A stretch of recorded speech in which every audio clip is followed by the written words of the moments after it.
Painting has experienced something of a renaissance in the art world recently. It has been fueled in part by the distinctive talent of a new generation of young painters.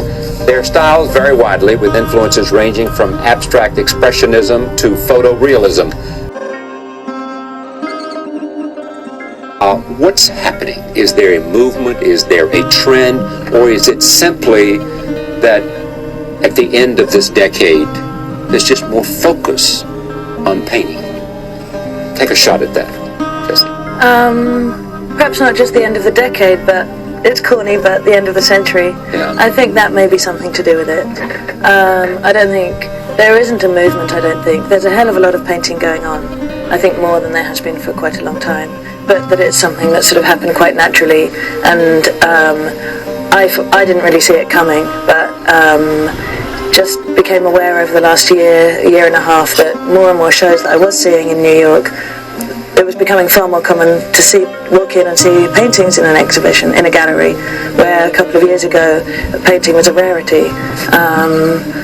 I think people have come to it from, many different directions and just been working alone in their studios in different places, and that it happens that they're getting quite a lot of attention now. There is, fair to say, a buzz about painting at the end of this century. Mm-hmm. What's the buzz? It just says something's happening, a sense of excitement, or what?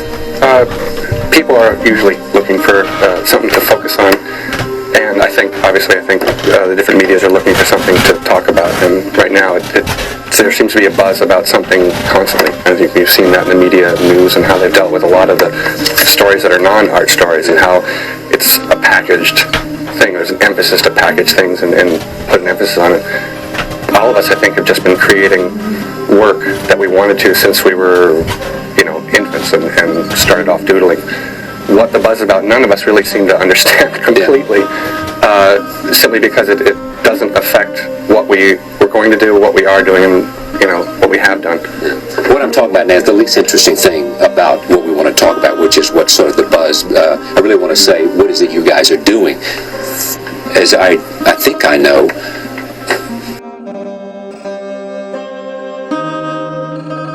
all of the paintings that you recently had an exhibit at Mary Boone were sold before the exhibit started. Yes. Same thing's happened to you. Same thing has happened to you. I mean, there is a great interest on the terms of buyers because they're looking for something new. They're looking for freshness, and there's a sense of painting being...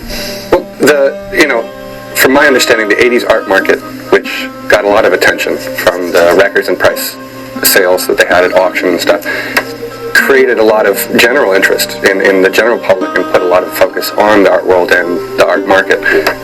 We were very young at the time that boom was going on, and it created a lot of famous artists, and those famous artists created a lot of work which wasn't a lot of painting. There wasn't a lot of painting in it, and I think there was towards the end of it, there was also a bust in the market. People just said it's gotten out of hand and we're paying too much for work not that good. And I think it stigmatized some people towards some of the conceptual work, and so it's obvious the stock market and the money that's in the art world right now is at the same or higher levels, but people's skepticism in art and being sold a bill of goods is much higher.